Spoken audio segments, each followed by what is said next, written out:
4 times a year, our tradition tells us to unlock a door and walk through.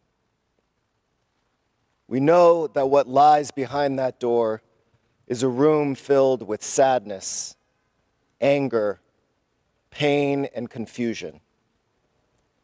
But it's also a room filled with laughter and beauty and love. But for much of the year, the door remains closed. Sometimes it's because of our busy lives. Other times we just don't want to make the effort. And often it's a need to repress the overwhelming emotions that we know could overpower us. So we leave the door closed. Or maybe we open it just a crack. But on Yizkor, we are supposed to throw that door open, walk through, and face all the feelings and memories head on. It's not meant to bury us in a pit of despair or darkness. Instead, it is our opportunity to make sure that we are opening not just a door to the pain, but also a door that leads us back to the lessons, values, and dreams of the people whom we loved so much. We are here to bring life back in. Every loss we endure offers us the opportunity to find, amidst the grief and loss, gratitude for our own life. As Rabbi Lawrence Kushner rightly put, every brush with death is a brush with life. There are 2 people I know who have lost both of their parents to COVID-19. In each case, their mother and father died within days of each other, and in both cases, the families were not able to be there to say goodbye. They weren't even able to be there at their burials. The virtual Shiva to honor one of these couples was held on Zoom, and it became the only avenue by which to mourn, grieve, and share memories. People showed up from around the country. The first time they had seen each other since the deaths, and what started with some tears and painful silence slowly transformed into something else. From their screens, through anecdotes and stories complete with laughter and jokes, it became something along the lines of a gift exchange, an opportunity for everyone to share the gems and lessons that they had received from this couple. One person spoke about the love this couple had for one another and how that inspired him to fix his own faltering marriage. The way they showed their love, whispering sweet nothings, the way that she gave him a peck on the cheek each time he walked in the door, and how they lovingly raised their kids. Another person talked about how the man had been his mentor through his career, and now as a mentor himself, he uses the same metaphors, offers the same advice, and counsels young employees in the same tone of voice and mannerisms as his teacher. One of the couple's sons remembered the horse races he used to go to when he was a kid, how his father taught him how to bet, and that there was no fonder memory he had than of that time he spent with his pop.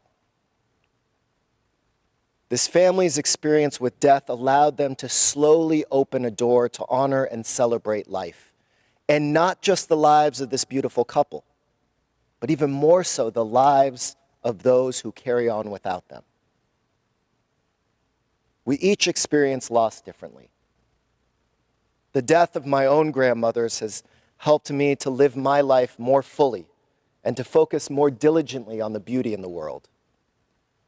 I remember flying up to the Bay Area to sit in the hospital room with my grandmother, Patricia, just hours before she died.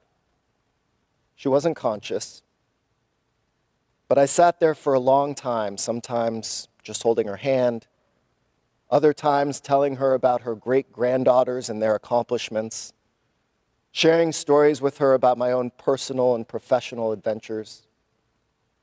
I called her Tutu. She used to tell me all kinds of jokes, many of them inappropriate, always in a whisper. And it was as if each one was a secret only to be shared between us. She taught me that one can withstand trauma and loss and still find laughter. She encouraged me to pursue whatever brought me joy and fulfillment, and in her honor, I have shared that same encouragement with others. She loved See's candy and always had some ready for our visits, including special See's lollipops for my girls. And my love of chocolate and my loyalty to See's candy is definitely inspired by her. She will always be with me, even though she's not with me. In years before, I sat at the bedside of my other grandmother, Katinka, whom I called Mimi. She was supportive of my father, who converted to Judaism as a young man. And as a good Christian woman, she gave tzedakah to the local performing arts center in Davis, California, and was thrilled beyond belief when I told her shortly before she died that I was going to become a rabbi. Mimi taught me invaluable lessons that have deeply influenced my own parenting and my work as a rabbi. She taught me that there is a unifying force that can be found amongst all people of faith, regardless of religion, and that building bridges between religious groups is powerfully important. Her ability to honor each person's unique gifts has led me to treat each of my 3 daughters as precious jewels with their own luminescence. I learned that a diverse family dynamic can actually breed acceptance and tolerance, and that art in all forms must be supported and fostered in communities big and small. I'm thinking of my grandmothers today in these sacred moments of Yizkor. Who are you thinking of today? Your mother? Your father? A child? A grandparent? A sister? A brother? A friend? This time that our tradition offers us is a gift of reflection, a gift that enables our loved ones to influence our lives in memory as they did in life. Whose memory are you honoring through the choices you make in your life? What lessons did they impart, and which of those lessons are you living by example?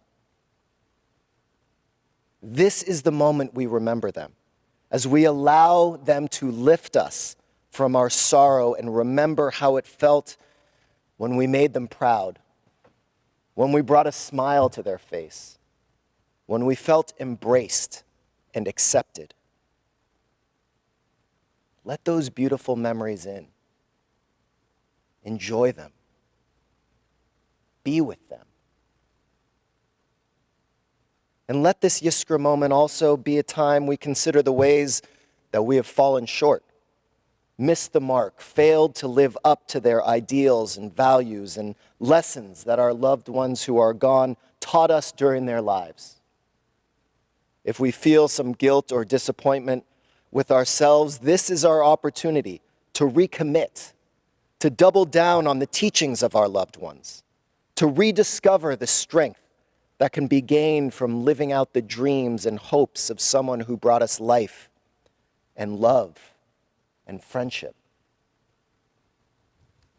This is our opportunity to embrace more fully and with great love the legacies and gifts bestowed upon us. There's a rabbinic midrash about the story of Job, a man who experienced an unfathomable amount of loss in his life. It states that when Job complained about his misfortunes, God showed him a 3-walled sukkah. In the depths of despair and sadness, what was Job supposed to learn from this image? There's no doubt that a sukkah with 3 walls is less sturdy and more vulnerable to the winds and storms that can rage around it. It's missing a fundamental piece of its architecture. But a three-walled sukkah still stands. When an elemental piece of our life is removed, the pain is great and the sorrow is long-lasting. But as the rabbis teach, we remain standing. During Yizkor and always, let us stand by our loved ones who are gone and let them continue to stand by us. Let them continue to transform and enhance and enrich our lives. We miss them terribly, but we honor them in the ways that we make decisions, in the way we raise our families, the ways we love and care. At the center of my relationships with both of my grandmothers was a profound sense of joy and optimism. They enveloped me with a vision of bright, wholesome, laughter-filled worlds, and I hold on desperately to that vision as I navigate through our world today. I see their smiles. I feel their hugs. I taste that sea's candy. And I want to create a world for myself and my family that uses all of their love and hope and joy and wisdom to strengthen the three remaining walls of my sukkah. They will always be with me, even though they are not with me. 4 times a year, we open a door and we walk through. Not just a crack, but all the way. And when we enter that room of memory, may it empower us with the lessons, legacies, and love given to us by our loved ones who are gone and yet so very present. May their memories always be a blessing.